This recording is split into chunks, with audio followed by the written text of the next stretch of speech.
Hello, my name is Nupur Shah and today my topic is tibial shaft fracture. So here we begin. This video will be divided into two parts, that is the first part of the video will have the clinical aspect and the second part of the video will have the rehabilitation part, that is the physiotherapy management. So let us see the parts of the long bone. So these are the parts of the long bone. One is the metaphysis, second is the diaphysis and the third one is the epiphysis.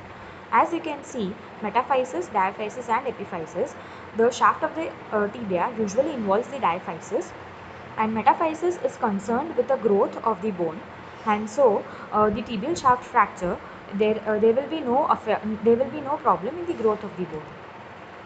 So here we begin. Introduction. It is the diaphyseal fracture of the tibia that does not involve the articular or the metaphyseal regions, so growth will not be hampered. You can see in the picture the tibia fracture. This is the radiograph of the tibial fracture. The first one is the non-displaced or minimally displaced and the second one is the completely displaced. What is the mechanism of injury? There are two types in the mechanism of injury for this type of fracture. One is the high energy trauma and the second is the low energy trauma. So first, it happens from the direct impact, which may result in the transverse or comminuted fracture and which are usually open, but it depends. And the second one, which happens because of the low energy indirect trauma from the twisting injury on the planted foot or the fall from the low height, may cause the spiral or oblique fracture pattern. So what are the treatment goals? There are two types of treatment goals. One will be the orthopedic objectives and the second will be the rehabilitation objectives. So the orthopedic surgeon will mainly be concerned about two things, that is the alignment and the stability. Alignment, restore the length, angulation and rotation.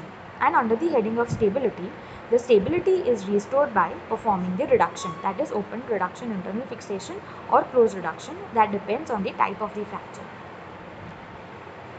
So what are the rehabilitation objectives? These are the physiotherapy objectives. So obviously the physiotherapist will be mainly concerned about the range of motion. Here the functional range of motion is mentioned for knee and the ankle, which is very important to be restored. The knee flexion is 0 to 110 degrees and ankle dorsiflexion is 0 to 10 degrees, plantar flexion is 20 degrees. So this is very much important to be restored, and this is the minimum range of motion which needs to be achieved. Otherwise the function of the patient will badly be affected. Second objective as a physiotherapist is of the muscle strength. These are the muscles which are to be focused on. First is the dorsiflexors. Which are the dorsiflexors? Tibialis anterior, extensor hallucis longus, extensor digitorum longus. Next will be the plantar flexors. They are the calf, flexor hallucis longus, flexor digitorum. Inverters, they are the tibialis posterior and anterior, and everters will be peroneus longus and peroneus brevis. So specific strengthening of each of these muscles needs to be done to restore the manual muscle testing grade. So what is the expected duration of bone healing? It is usually 10 to 12 weeks. And what is the expected duration of rehabilitation? It is usually 12 to 24 weeks, but this will depend from patient to patient. If the patient is having any comorbidity such as diabetes, or if the patient is very old and is not taking proper care, then the rehabilitation time is more than normal. So what are the methods of treatment? The methods of treatment, first will be cast. This is the stress sharing device. The example given is the long leg cast is satisfactory for the tibial shaft fractures with minimal comminution that are stable and acceptably aligned once immobilized. Means this is a treatment of choice for the tibial shaft fractures. Okay, but if it is minimal comminuted fracture, otherwise not. If it is not minimally comminuted fracture, then other type of reduction is done, which will be done in the subsequent slides. The displacement has to be less than 50% of the tibial width and shortening less than 1 centimeters. Intramedullary rod.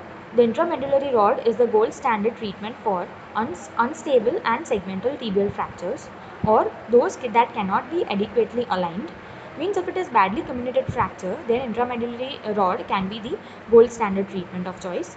And the mode of bone healing here will be secondary, and it allows early mobilization and early knee range of motion, because as we saw that the mode of bone healing will be secondary, which means that there is callus formation which is happening here, hence early mobilization can be allowed to the patient.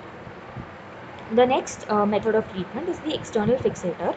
This is the stress sharing device. Here the mode of bone healing will be the secondary bone healing.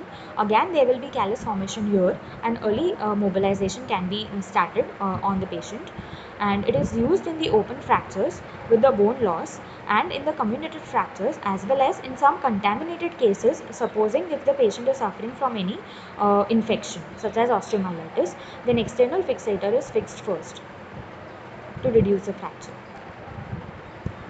Next is the operation of open reduction internal fixation with the plates, that is the ORIF, open reduction internal fixation. And here the internal fixation with the plates is done, which is the stress shielding device.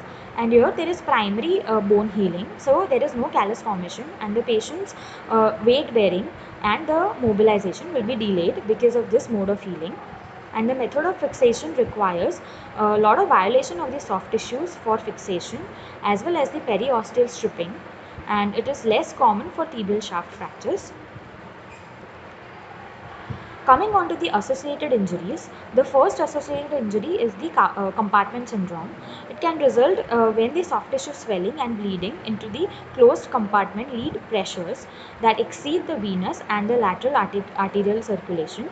The normal pressure within the compartment is approximately 0 to 8 mmHg, but if it exceeds more than that, more than 30 mmHg or 30 mmHg, then it is known as compartmental syndrome or increased compartmental pressure, which needs to be addressed, and decompression is very essential immediately. The symptoms of the compartment syndrome will include pain, numbness, paresthesia. Hence, if the patient is having tibial shaft fracture, then this is one of the complications which needs to be ruled out. Rest of the associated injuries and the PT management will be done in the part 2 of the video. Thank you.